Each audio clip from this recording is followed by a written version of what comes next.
Kemarin sempat sakit, dirawat di rumah sakit Mayapada, tapi alhamdulillah sudah membaik, sudah bisa balik lagi ke depan.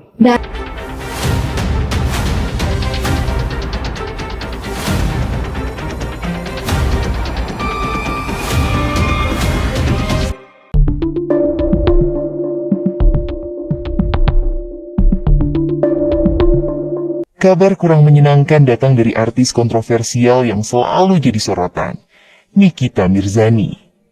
Di balik sikapnya yang selama ini dikenal kuat, berani dan belak-belakan, kali ini kondisi Nyai justru bikin publik terdiam. Kabar kurang menyenangkan datang dari artis Nikita Mirzani yang kini tengah menjalani masa tahanan. Kondisi kesehatan wanita yang akrab disapa Nyai ini dikabarkan menurun drastis. Ya, menurun drastis, bukan sekadar capek biasa, tapi sampai membuat orang-orang terdekatnya angkat bicara. Sahabat Nikita, Dr. Oki Pratama bersama sang manajer Dea membeberkan kondisi terkini Nikita yang memicu rasa prihatin. Tak hanya berat badan yang merosot, Nikita ternyata tengah berjuang melawan rasa sakit di area leher akibat penyakit lama yang kambuh. Loh, ini bukan sakit baru ya, ini penyakit lama yang sekarang kambuh lagi, dan justru di saat kondisi Nikita sedang tidak bebas. Menurut Dea, manajer Nikita Mirzani, artis yang juga ibu 3 anak itu belakangan mengeluhkan sakit di bagian leher. Penyakit ini rupanya bukan masalah baru, melainkan dampak dari operasi besar yang pernah dijalani Nikita sebelumnya. Kebetulan dari udah lama dia punya sakit di leher, karena sebetulnya di lehernya juga ada implan yang itu sempat dulu pernah dioperasi juga, kata Dea saat ditemui di Pengadilan Negeri Jakarta Selatan Rabu 15 Mei 2024. Jadi bisa dibayangkan ya, ini bukan sekadar pegal biasa, tapi ada implan di leher yang sekarang bermasalah lagi. Ngeri sih ini, serius. Kondisi ini bahkan membuat Nikita Mirzani kesulitan untuk beraktivitas normal. Tubuhnya seringkali mendadak kaku dan sulit digerakkan jika rasa sakitnya sedang memuncak. Nah, kebetulan dia tuh karena kalau misalnya penyakitnya itu kumat tuh biasanya badannya agak ngerong. Sakit jadinya kaku jadi kayak nggak bisa bergerak gitu. Sambung Dea. Akhir sih aku sempat dapat kabar emang kondisinya lagi kurang baik karena kebetulan kan Kaniki juga punya dari udah lama dia punya sakit di dekat leher karena kebetulan di lehernya juga ada implan gitu yang sempat dulu pernah dioperasi juga.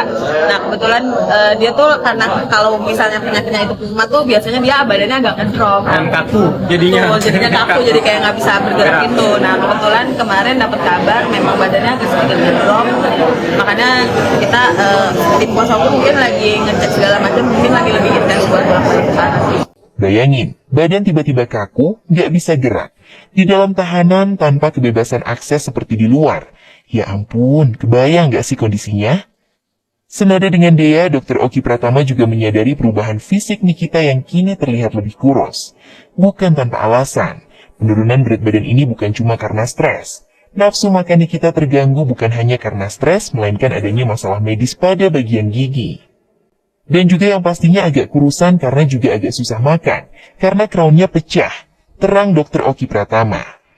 Jadi, makan aja susah, leher sakit, badan kaku. Lengkap sudah ya penderitaannya? Dokter kecantikan ini juga menjelaskan bahwa Nikita tidak bisa sembarangan berobat. Masalah gigi yang dialaminya memerlukan penanganan dokter spesialis yang sudah sejak awal menangani kasus giginya. Nah, ini yang jadi masalah. Di dalam tahanan, akses pengobatan tentu terbatas. Sementara kondisi Nikita butuh penanganan khusus, bukan dokter sembarangan.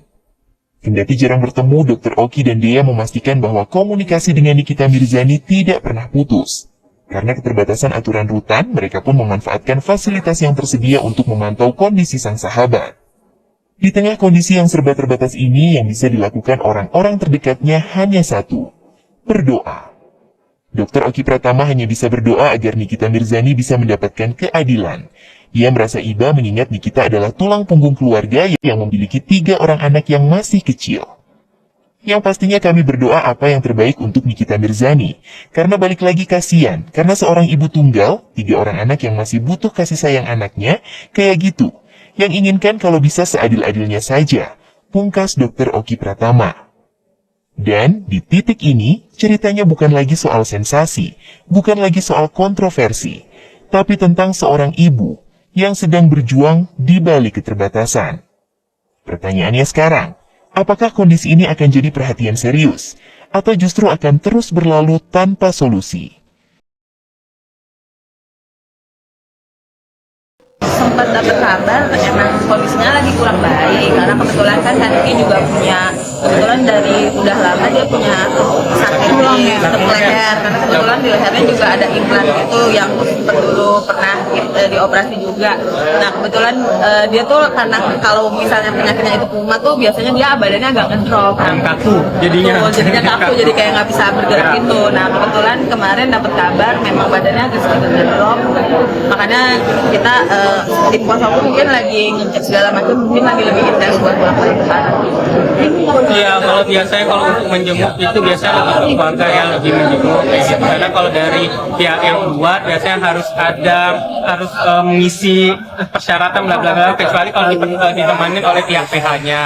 Jadi memang selain jarak ya juga cukup jauh, tapi yang dipastikan sahabat-sahabat terdekatnya termasuk kami berdua itu hampir setiap hari ya berkontak-kontakan lewat wartelnya, karena dari jam 10 sampai jam 2 itu ya bisa kita akses seperti itu, tapi ya tergantung dari dia menelponnya juga, karena kita nggak bisa yang menelpon duluan seperti itu menanyakan kabar seperti tadi dari dia katakan, jadi bisa tahu kondisinya seperti apa. Yang saya tahu tadi juga ini dalam minggu-minggu terakhir ini lagi ada masalah di tulang lehernya gitu, jadinya badan kaku-kaku, dan juga yang pastinya agak kurusan karena juga agak susah makan karena crownnya pecah gitu. Balik lagi karena kalau masalah crown mungkin kalian tahu, kalau masalah gigi itu harus dengan dokter yang sudah menanganinya, karena dia yang tahu letak giginya, dia tahu yang ukuran, karena kan dicetak dulu seperti itu. Jadi dia lagi mengajukan kalau bisa dengan dokter yang biasanya dia lakukan perawatan itu aja.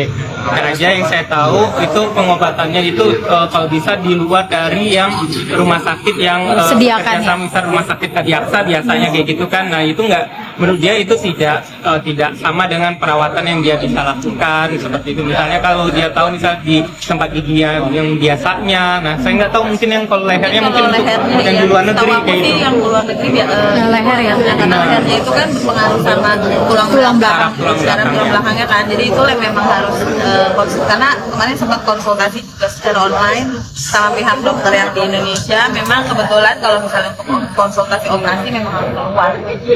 Ya balik lagi kami masyarakat biasa yang mengikuti aja dari peraturan dari aparat penegak hukum itu aja, yang pastinya kami berdoa yang terbaik.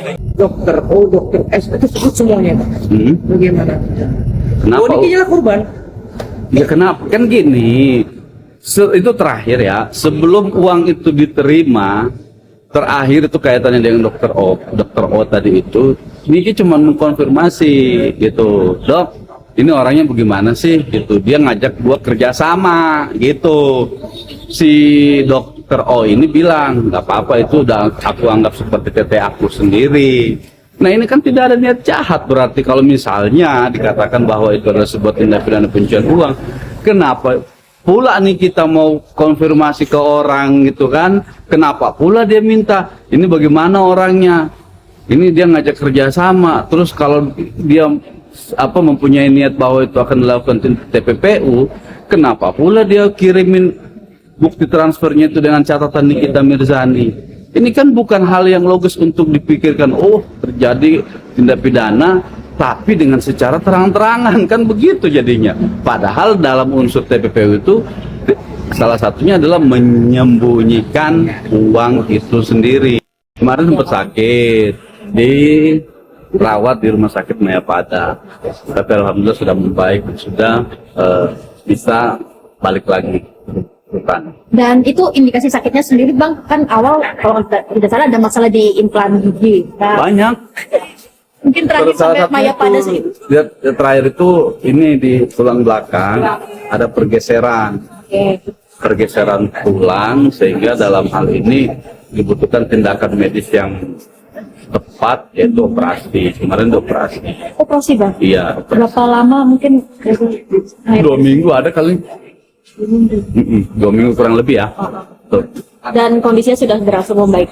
Alhamdulillah sudah berangsur membaik, dan saat ini sudah perawatan jalan ya. setiap seminggu sekali balik ke rumah sakit untuk kontrol, untuk pengobatan, untuk diperiksa oleh dokter ahli. Berarti selama berada di rutan sendiri tetap terkontrol kejaminan dari kesehatan Niki sendiri ya? Dia terkontrol, terjamin. Mana sih? Kok hilang ya? Enggak, dia nangis tadi malam. Apa nangis? Dia nangis gara-gara dia ingat Kak Niki, bukan si Dandi. Dia ingat Kak Niki, terus dia bilang kayak gini, kan kita puterin lagu Aku Selalu Salah itu kan, Nikita Mirzani. Terus dia bilang, aku tuh sayang sama Kak Niki gara-gara Kak Niki tuh sama kayak aku, selalu salah di mata netizen, kata dia. Dia tuh orang baik, aku tuh datang beli tiket sendiri, kata dia, bukan untuk membela dia tapi mensupport dia karena dia tidak salah. Jadi bukan membela bahasa yang benar, tapi disupport karena dia tuh dizolimi, katanya. Terus dia nangis. Uangku sampai habis ya kan, demi Kak Niki. Ya, dia sayang banget tuh sama Niki. Dia pengen ketemu katanya. Kayak gitu, si Dandi Giling.